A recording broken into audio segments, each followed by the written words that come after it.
jeudi sur Espoir 47. Dès qu'il sonne 10 heures, vous avez droit à la rediffusion les mêmes jours à partir de 20 heures. Eh bien, nous sommes aujourd'hui le 16 novembre, c'est un mardi. Nous recevons sur ce plateau le premier, lui, il est déjà avec nous. On attend le second, Adam Adjounou, le directeur de publication du journal Vision d'Afrique, qui est déjà avec nous. Et si tout va bien, Germain Pouli, le patron du journal Togo Réveil, va se joindre à nous. Dans peu de temps, eh bien, nous allons essentiellement parler de la Covid-19 avec les nouvelles mesures restrictives.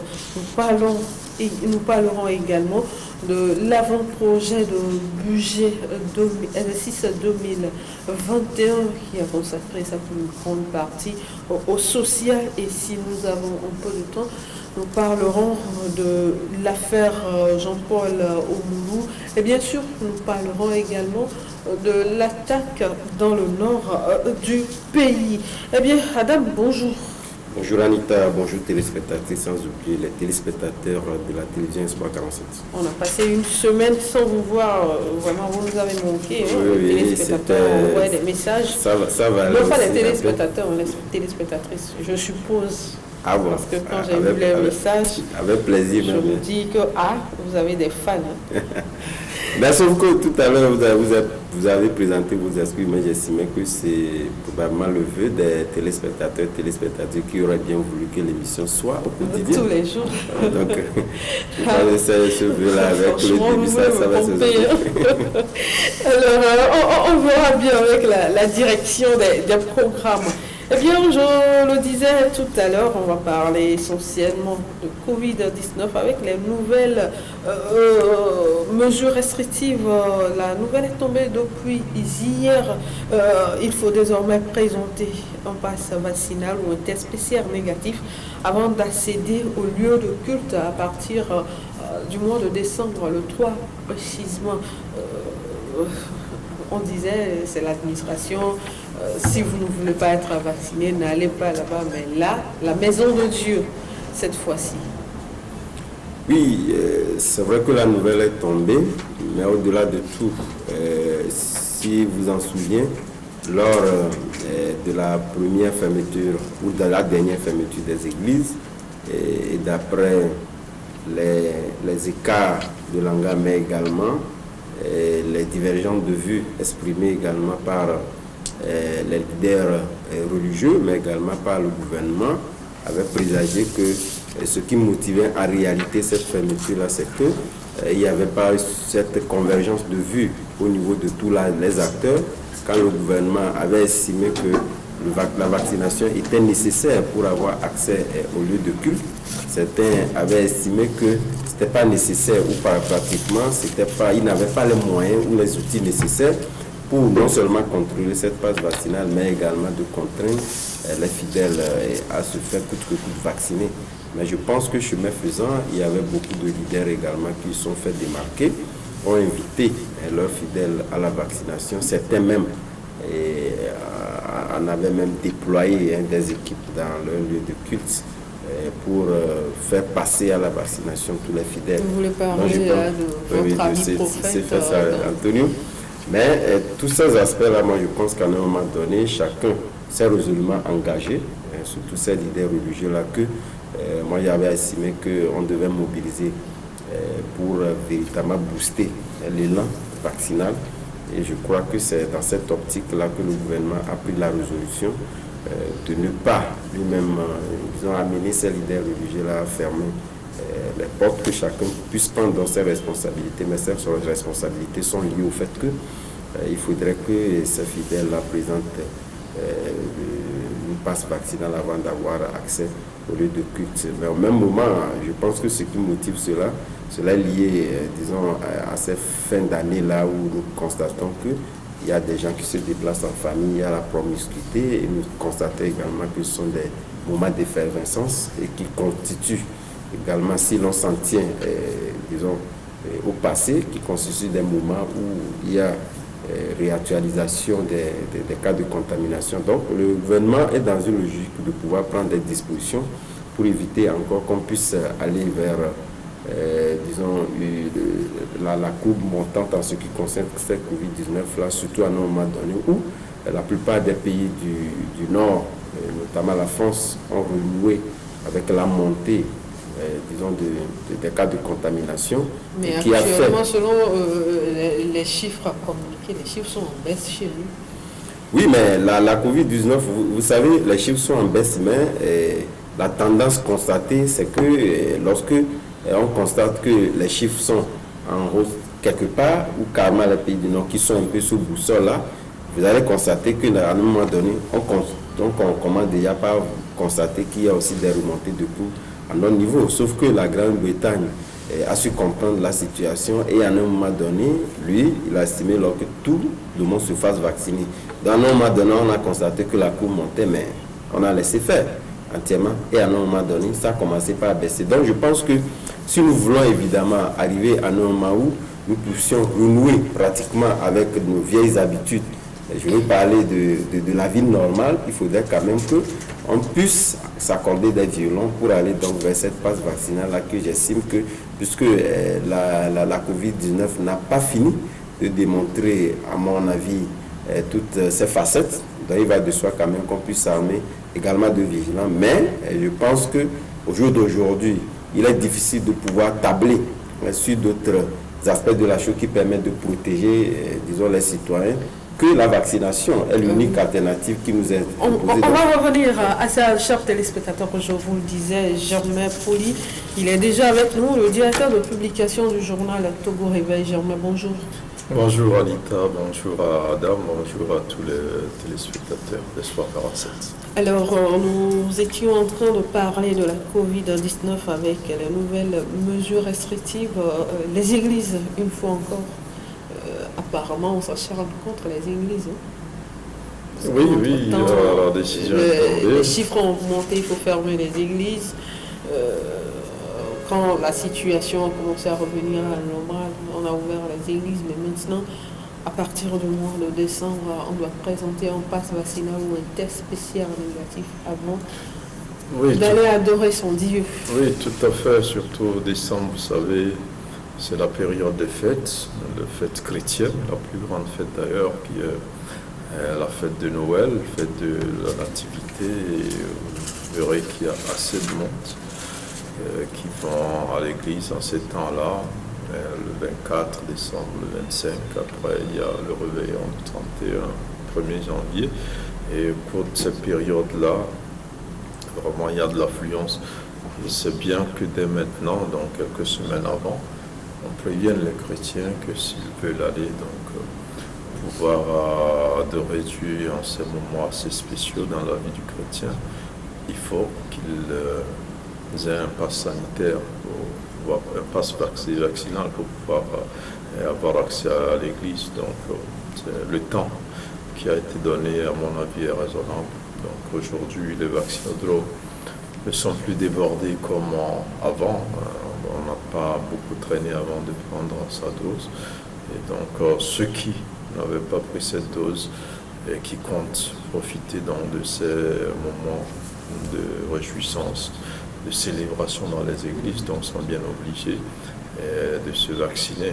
Autrement, ils seront chez eux pour prier s'ils insistent. Mais le constat qui est fait, en tout cas, c'est vrai qu'on n'a pas encore atteint le nombre de vaccinations qui va nous conférer l'immunité collective, mais il y a une prise de conscience assez grande au sein des populations.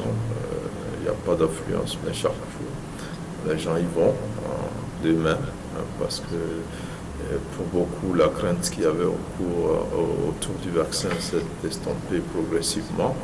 On a vu des proches qui se sont vaccinés, qui ne sont pas morts, qui n'ont pas fait trop de malaise. Et donc, les gens aussi ont vu des proches qui ont été contaminés et se disaient, parce que la dernière fois, j'ai discuté avec un médecin d'un centre de santé Diablé, je pense, oui.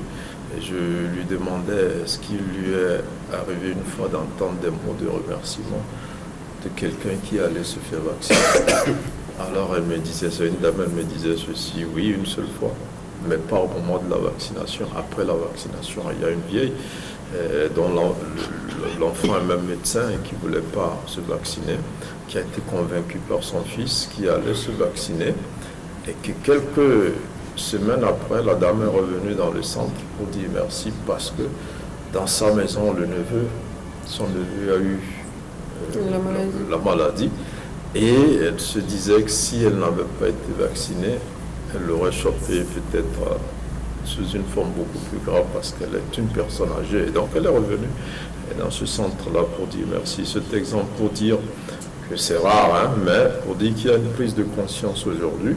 Et ceux qui hésitaient, c'est vrai que dans cette affaire, il y a certains évêques, et au moment de la dernière fermeture des lieux de culte, qui sont montés au créneau pour tenir un discours, genre on veut imposer le vaccin aux chrétiens et tout cela.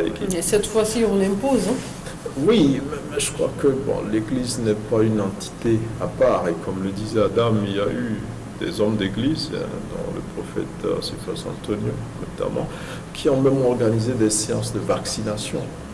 Dans leurs églises, ils ont mobilisé les fidèles, ils sont allés vers les autorités, on a envoyé des équipes de vaccination. Ça veut dire que, il faut comprendre aujourd'hui, parce que toutes les mauvaises nouvelles, les fake news qui ont circulé autour des vaccins, c'est vrai que les fait hier.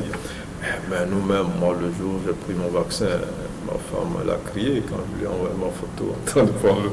Elle a crié parce que, pour elle, mais comme je ne suis pas mort, elle est obligée de se vacciner finalement parce qu'elle pensait que j'allais mourir. Donc, toutes ces rumeurs-là, aujourd'hui, on ne peut plus parce que chacun connaît au moins une personne qui est vaccinée. Au moins dans chaque maison. Oui, donc on ne peut plus se dire que le vaccin est aussi mauvais que ça. Certains vont plus loin en disant dans 7 ans, 8 ans, on va mourir. Je crois qu'il faut, pour le moment, c'est la solution. Je préfère mourir dans 7 ans que de mourir aujourd'hui. Mais Germain, on revient avec vous. Adam, dites-moi, c'est vrai que le vaccin n'est pas obligatoire. C'est un choix. Je veux aller me faire vacciner, j'y vais, je ne veux pas, je reste là. Mais chaque dimanche, j'ai envie d'aller adorer mon Dieu. Est-ce un moyen plutôt d'empêcher les gens d'aller adorer leur Dieu? Non, vous savez, je me rappelle... Parce que jusqu'au jour d'aujourd'hui, quand vous discutez avec certaines personnes, ils vous diront où est-ce que l'OMS a dit que le vaccin est obligatoire? Et je me rappelle, je le disais tantôt, lors d'une prédication du ministre Adédié, vous savez qu'il est également pasteur, il disait... Le ministre du Commerce. Oui. Il disait les lieux de culte sont fermés, mais l'église n'est pas fermée. C'est une parole biblique. Ça voudrait dire quelque part que ici c'est un choix. Vous savez, c'est vrai qu'il y a de cette discussion... C'est vrai que nous sommes le corps du Christ, comme on vous le dit. Oui, mais par moment, vous avez besoin d'aller dans la maison de Dieu. Oui, et c'est Dieu même qui a également dit que lorsque vous vous rassemblez, c'est-à-dire la prière est beaucoup plus perceptible que lorsque vous êtes unis. C'est ce qui d'ailleurs même motive le fait qu'il y a de ces regroupements-là au niveau des lieux de culte pour adorer Dieu. Mais pour autant, ce n'est pas une raison, en tout cas suffisante, pour dire que fondamentalement, lorsque vous estimez que vous n'allez pas prendre, disons, le vaccin, vous la coûte que coûte, et aller à l'église, puisque les responsabilités ici sont véritablement partagées. Le gouvernement a la lourde responsabilité de pouvoir protéger la population. Mais pour autant, si on est face à une maladie où vous-même individuellement, vous jugez de pouvoir se faire contaminer et que vous n'allez pas contaminer les autres, donc vous avez fait le choix de pouvoir assumer les conséquences. Mais aujourd'hui, pour avoir accès au lieu de culte, vous voyez, vous devez vous laver les mains, il y a des jeunes qui sont là, qui vous passent. Oui, toutes ces mesures-là sont... Vous avez votre cache-nez, les chaises sont numérotées. Oui, l'aspect précautionneux en ce qui concerne l'observance donc, de ces mesures-là est beaucoup plus acté. D'ailleurs, même celles décrites là sont indiquées comme les meilleures qui ont su véritablement donc observer à la limite de la rigueur qu'il fallait dans ces mesures-là. Mais pour autant, ce n'est pas parce qu'on impose plus ou moins, ou on conseille, je préfère ce mot-là, disons la vaccination, que ces mesures-là sont laissées pour compte. Ils continuent par exister. Mais pourquoi ça a pris le dessus au niveau des autres mesures? C'est justement parce qu'on estime que malgré qu'on lave les mains et qu'on continue pas à faire des mouvements, on peut contaminer donc la maladie et peut-être subir un mauvais sort, si tel que vous portez donc des comorbidités, etc. Et comme je le disais, ce qui fait que le gouvernement aujourd'hui est obligé de pouvoir véritablement donc imposer ces mesures-là, c'est du fait que cela n'est pas seulement dû à vous seuls. Vous allez pouvoir contaminer l'autre qui peut-être n'est pas prêt à mourir. Et peut-être que vous avez fait le choix de mourir, mais malheureusement, si c'était vous seuls qui allez mourir, bon, l'État, c'est vrai qu'il fera ce qu'il faut, mais si vous-même vous choisissez de le faire, il n'a pas. Mais si c'est parce que vous allez contaminer les autres, et l'État ayant, disons, la responsabilité de protéger la population, qu'il conseille en réalité, disons, la vaccination, qui est cette mesure-là, alternative qui permet plus ou moins de pouvoir protéger, en tout cas avec efficacité, si tel est que vous venez donc à choper la COVID-19, de ne pas arriver donc à ces extrêmes-là qu'on n'aurait pas voulu. C'est ce qui explique en réalité le fait qu'on puisse conseiller donc cette vaccination-là. Donc moi je pense que ce sont des détails. Avec cette note que moi je pense que hier, oui, moi je pense que ce sont des détails qui d'abord sont des questions de responsabilité.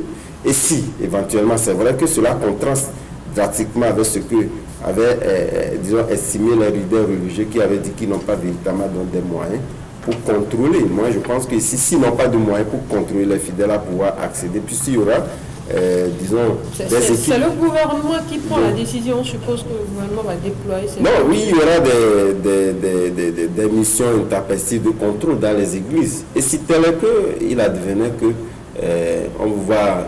Vous n'êtes pas en possession donc de cette preuve vaccinale-là. Donc ça voudrait dire quelque part que vous êtes en défiance de l'autorité. Et là, je pense que ce n'est pas acceptable dans une république. Et moi, vous savez, peut-être que j'ai été éduqué d'une manière militaire. Donc ça fait que moi, je suis très regardant sur ces aspects-là. Je n'aime pas la défiance.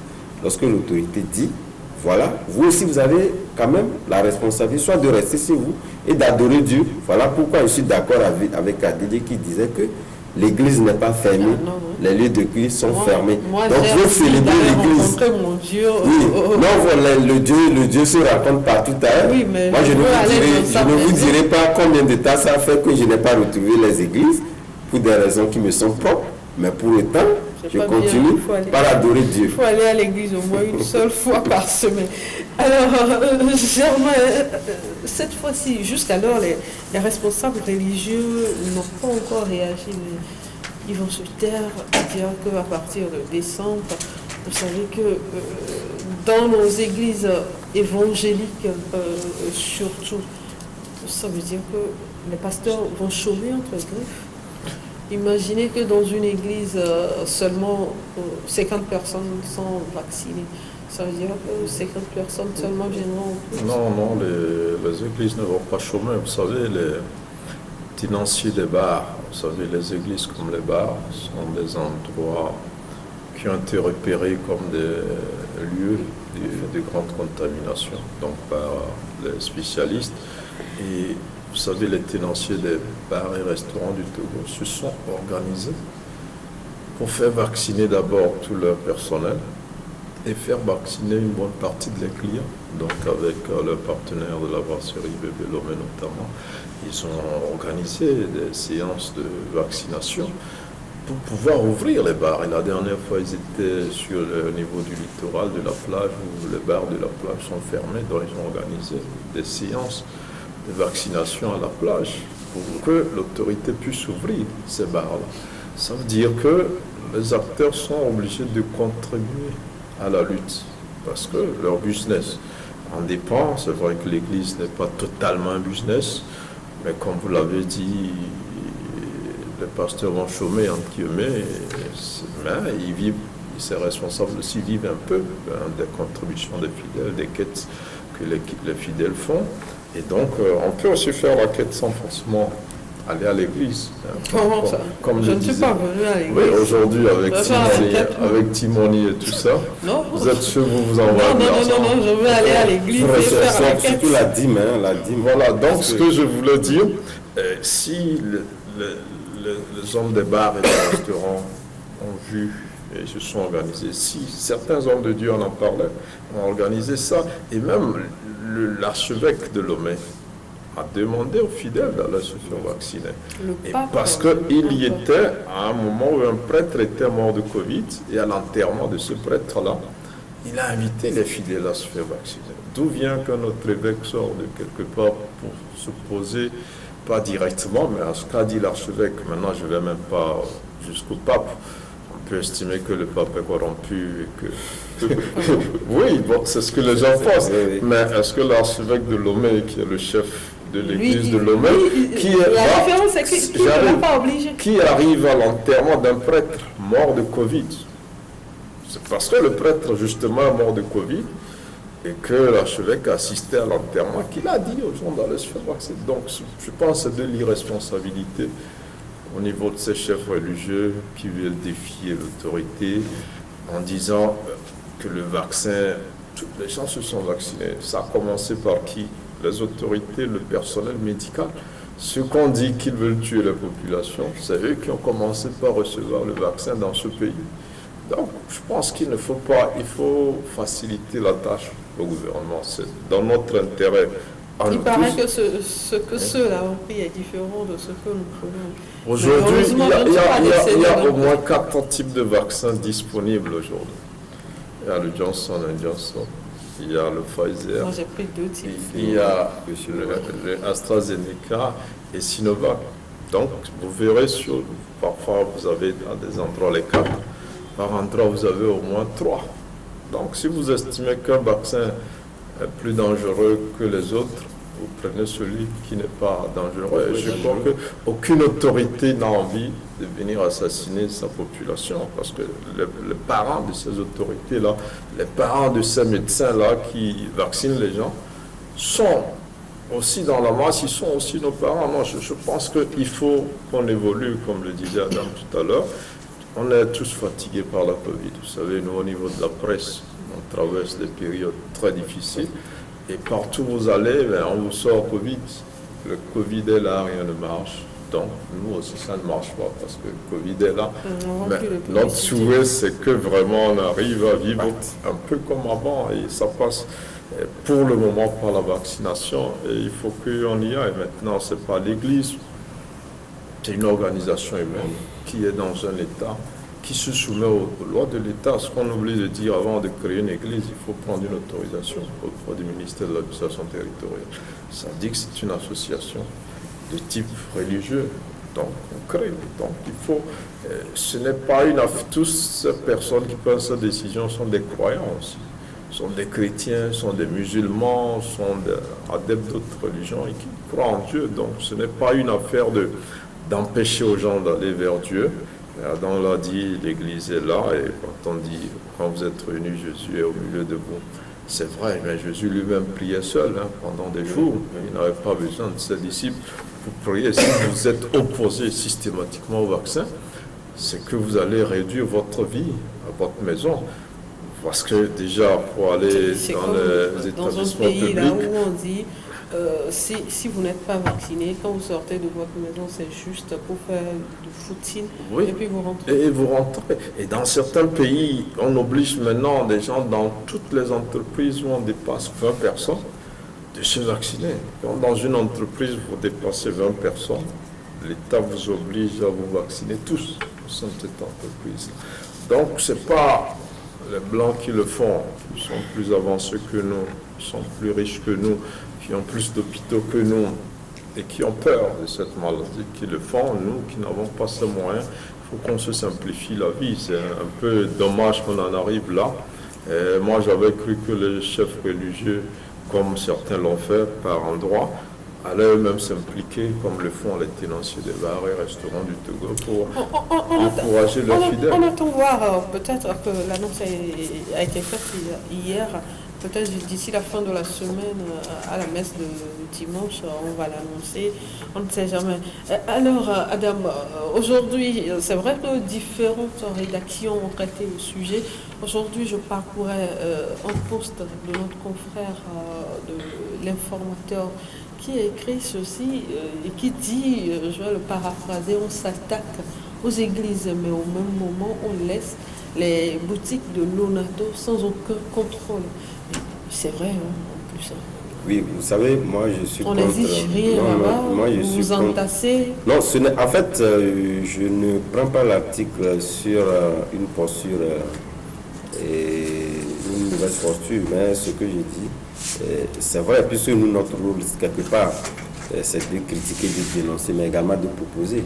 Il y a très longtemps que beaucoup d'articles convergent vers, disons, ces acteurs-là qui entament normalement, vous verrez, pour certains, c'est devenu pratiquement, disons, ce qu'on appelle du formalisme, où pratiquement vous avez le dispositif qui est là, on met le cache-nez qui est inscrit là-dessus, mais il n'y a aucun contrôle en réalité pour amener les gens à aller véritablement dans se laver les mains. Et ce n'est pas aussi évident lorsque vous voyez un peu ce monde-là qui fréquente ces lieux-là. Quelque part, moi je pense que ce n'est pas en contradiction avec la décision prise par le gouvernement, mais je pense que c'est un supplétif de cette décision où le gouvernement devait également avoir un œil regardant sur ces acteurs-là et faire en sorte qu'il y ait donc des dispositions qui soient prises. Il y a longtemps que cette société est citée, mais rien n'est toujours fait. Mais ce n'est pas aussi...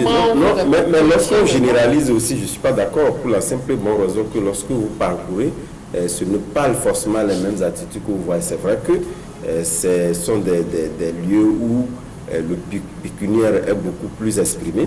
Et donc, vous savez, lorsque vous avez du monde, il est très difficile que vous vendez quelque chose et qu'on vienne vous dire que voilà, parce que la personne là n'est pas vaccinée. Donc, ils partent. Vous préférez prendre l'argent, mais le conseiller, qu'après tout, il faut donc prendre le vaccin. Grosso modo, c'est pour dire que je pense que nous devons... l'argent. Tout à fait, nous devons... on les laisse. Nous devons inciter... On s'attaque au lieu de culte. Non, je ne veux pas en réalité qu'on compare les deux. Moi, je ne suis pas d'accord. Je ne suis pas pour ceux-là qui veulent forcément justifier le fait qu'on pourrait peut-être laisser passer cette mesure-là pour la simple et bonne raison que voilà, il y a un lieu qui n'est pas aussi rigoureusement contrôlé. Moi, je préfère qu'on puisse inciter le gouvernement à trouver des mécanismes pour amener ces acteurs-là aussi à respecter aussi bien la promiscuité, mais également à se faire vacciner ou à défaut le port de masque, puisque moi je vois, quand je parle, les gens portent également les masques, ils sont dans la queue, etc. Certaines personnes. Ouais, donc, mais j'estime que le gouvernement s'en tombera pas dans les oreilles dessus, il prendra des dispositions pour amener ces acteurs-là à pouvoir mettre des dispositions en place pour contrôler aussi bien le port de masque, mais les inciter, si tel est que les gens sont là-bas, c'est le moment quand même de pouvoir mettre à disposition une équipe au lieu, si tel est qu'on n'a pas les moyens forcément de les bloquer, de mettre à disposition. Le vaccin coûte combien? 1-2 minutes, d'amener ceux qui n'ont pas leur passe vaccinal à se faire vacciner. Puisque l'idéal, c'est d'amener un bon nombre de Togolais à se faire vacciner. Si tel est que vous voulez toujours continuer par jouer, c'est lieu-là qu'on prenne des dispositions et mettre en place des outils qui permettront à ceux qui ne sont pas encore fait vacciner de le faire et d'aller jouer leur loterie. Alors, j'ai même question pour vous. Il y a une certaine comparaison entre le lieu de jeu de hasard et les non, lieux il n'y a, de culte. il y a pas de comparaison possible. Le jeu du hasard ne bande pas de monde comme le lieu de culte. C'est exclu. Même vous verrez même que les bars qui sont fermés... malheureusement, nous sommes aujourd'hui mardi. Oui, non, moi je connais, dans mon quartier, il y a deux coins. On a ciblé les bars et les églises. Même dans les bars, il n'y a pas autant de monde que dans les églises. Mais certains bars sont systématiquement fermés. Et surtout, il y a aussi la disparité au niveau des bars. Et on n'en parle pas. Ça dit qu'on a même beaucoup plus mis la pression sur les bars. Aujourd'hui, je parlais des bars de la plage qui sont systématiquement fermés. Donc, on pouvait parler de ça. Maintenant, dans les églises, c'est du monde fou. Il faut être sérieux pour le dire. Maintenant, il parle des kiosques de Lonato. Il y a un peu d'affluence, mais pas beaucoup. Mais s'il aurait mieux fait de parler des marchés. Mais les marchés, il y a du monde. Mais l'État est obligé de garder les marchés. Si et aujourd'hui, dans certains marchés, on oblige les revendeuses à aller se faire vacciner. Oui, dans non, le marché. même La dernière fois où ils passaient avec les mégaphones et autres. Non, même l'État m'a organisé plusieurs sections de vaccination. La plupart des revendeuses sont vaccinées. Mais les clients qui viennent, ceux qui viennent au marché, ils ne sont pas forcément vaccinés. Mais l'État ne peut pas tout fermer. C'est-à-dire que si on ferme aujourd'hui les marchés, on ferme tout. Avant même les pharmacies ressemblent un peu au kiosque de Lonato, si vous voulez la comparaison. Oui. Avant, c'était strict. Pour aller dans une pharmacie, ils ont mis même des gardiens, ils ont mis des dispositifs.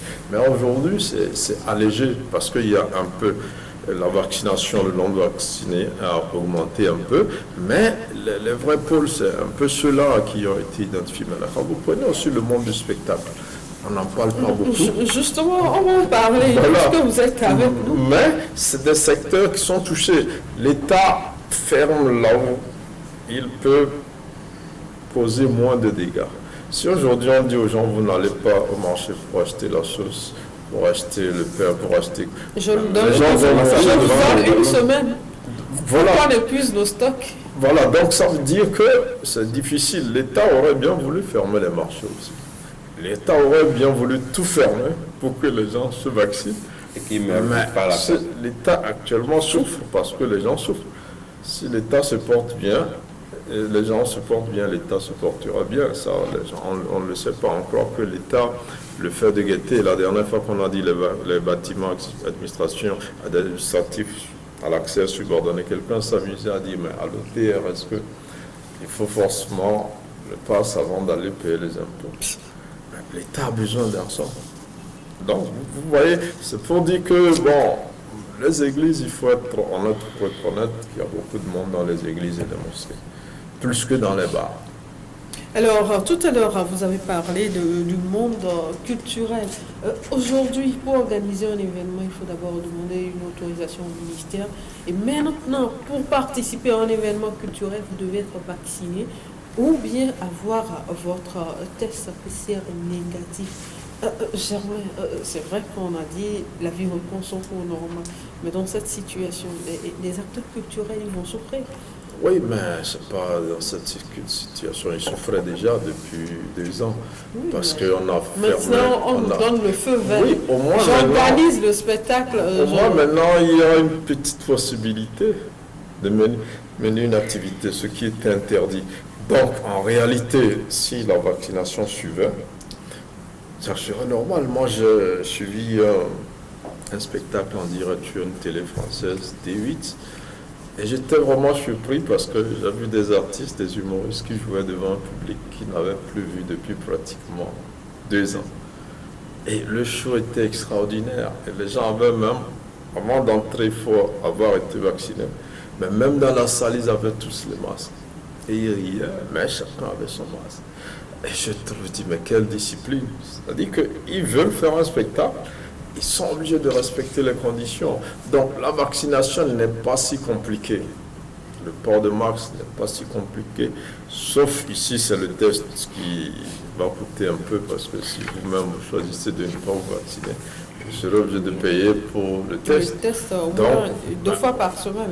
Alors pourquoi les gens ne veulent pas se vacciner? Est-ce que réellement il y a un danger? Est-ce que nous qui sommes vaccinés, nous courons un danger depuis des mois que nous sommes vaccinés? On va mourir dans 7 ans, c'est beaucoup. Certains meurent accidentellement aujourd'hui même, ou demain. Donc vous voyez, non, je crois qu'il faut qu'on se simplifie la vie. C'est un peu décevant parce que nous insistons pourquoi? Donc vous peut-être, vous avez compris. Non. Mais celui-là qui va participer la personne va se dire, je vais prendre 5 000 francs pour payer un ticket, mais là on exige que j'aille me faire vacciner. Nous n'avons pas compris parce que nous subissons les effets de la maladie. Je l'ai dit, la presse souffre énormément parce qu'il y a la pandémie. Mais il faut que ça se normalise pour qu'on... Mais si on nous dit, si on se vaccine, ça va réduire et qu'un jour on va maîtriser la situation, c'est ce que les experts disent. Ce n'est pas des décisions politiques, c'est des scientifiques qui le disent. Dans chaque pays, il y a des comités scientifiques qui accompagnent le gouvernement. Ce sont les scientifiques qui le disent. C'est des experts, c'est des gens qui ne sont pas du gouvernement. C'est des gens qui ont étudié ce genre de phénomènes, qui sont dans le domaine de la santé, des épidémies, qui proposent. Donc c'est un mal que les gens ne maîtrisent pas totalement, mais le peu qu'on maîtrise un peu, c'est le vaccin. On a dit vaccin 1-2 doses. Dans certains pays développés, ils sont à 3 doses. Mais ça ne les dérange pas, ils le font parce que ils voient quand ils le font, ça augmente le nombre d'anticorps et ça permet au corps. Si demain on nous dit, après la première, la deuxième dose, il faut prendre une troisième dose, pourquoi ne pas la prendre? Si c'est la seule condition aujourd'hui pour qu'on ait droit à une vie normale, pour que nos problèmes socio-économiques soient progressivement réglés, il faut, parce que 2 ans de pandémie, c'est énorme sur la vie des gens, sur l'économie des gens, il faut qu'on évolue. Donc moi je comprends parfois. Ce que la période d'après-fête nous réserve, nous allons rapidement parler, nous avons encore un peu de temps, Octavio. Nous allons parler de l'avant-projet de budget. C'est bon, on peut y aller. Alors, merci. Eh bien, l'avant-projet de loi de finances exercice 2022 a été examiné et adopté vendredi dernier en Conseil des ministres. Alors, 46,6% de ce budget est consacré au social. Il faut citer notamment l'éducation le secteur de l'éducation qui est secoué actuellement. Nous avons la santé, on sait ce qui se passe, surtout avec la Covid, et également la sécurité, bien que nous soyons attaqués il y a quelques jours. Alors, Adam, dites-moi, le social est toujours au cœur des priorités de ce gouvernement, non? Oui, il faut d'abord saluer le fait que ce budget-là, 15%. Oui, ce budget-là a été revu à la hausse, malgré la situation que le Togo a traversé. On a vu avec le budget passé qu'il y a eu beaucoup également de collectifs budgétaires pour lui permettre de pouvoir tenir dans les planifications politiques et de développement engagées par le gouvernement.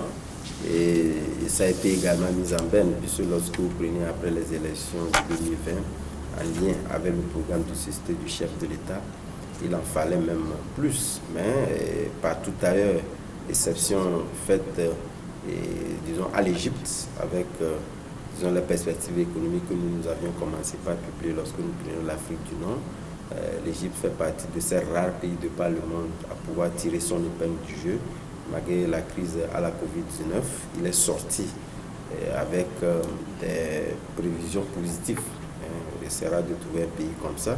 Nous également, nous avions été affectés par la Covid-19, quand bien même que nous avions connu également des résultats et amélioré notre success story lié donc à certains aspects, aussi bien de la lutte, mais également à certains pans du développement. Et donc je dis, il n'y a pas que cette crise de Covid-19 qui est venue orienter, disons, le budget vers le social.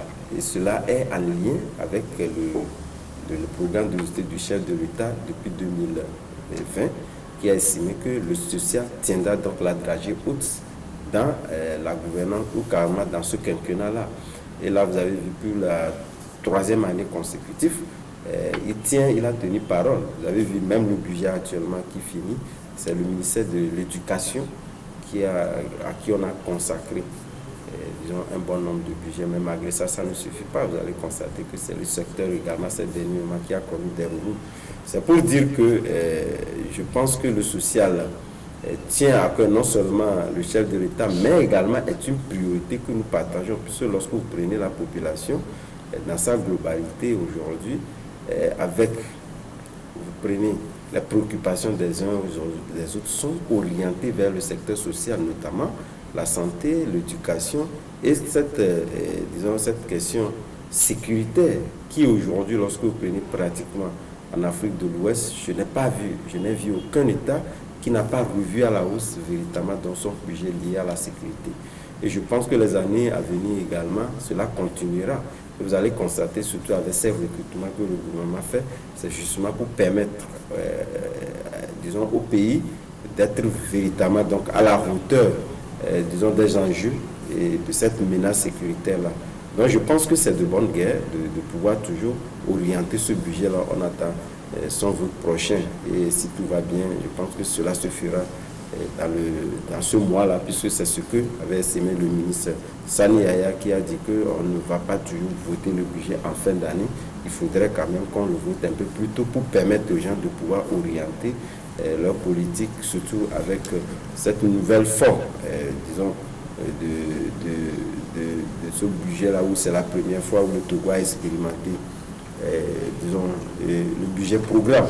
et que je pense que a eu également à donner des résultats, puisque les gens ne sont plus contraints de pouvoir suivre toujours cette lourdeur administrative où c'est l'ordonnancier financier de l'État qui doit forcément être au centre du déploiement du budget. Cette fois-ci, je pense que l'expérience a été bien faite.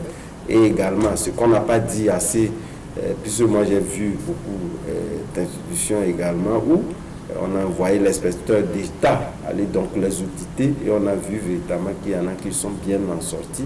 C'est également ça, puisque quelque part, c'est vrai qu'on a expérimenté une nouvelle conception et on a vu, si nous nous comparons avec ce que se fait au niveau des mairies, vous voyez carrément qu'il y a véritablement donc une fossé. Puisque les mairies, les gens ont estimé que voilà, ils sont peut-être appelés à la mangeoire et on a vu qu'il n'y avait pas cette rigueur-là qui a été tenue au niveau de la gestion du budget qui était mis à leur disposition. Mais au niveau du gouvernement, il y a eu cette approche-là précautionneuse qu'on peut véritablement mettre à l'actif, aussi bien des profils de ces ministres-là qui ont à cœur, disons, de pouvoir donner les résultats, puisque cela est une émanation également des engagements pris, disons, au début de ce gouvernement-là, et que je pense que cela, c'est le Togolais qui sortira gagnant. Alors, c'est le Togolais qui sortira gagnant. Germain, notre sécurité tient un peu au gouvernement.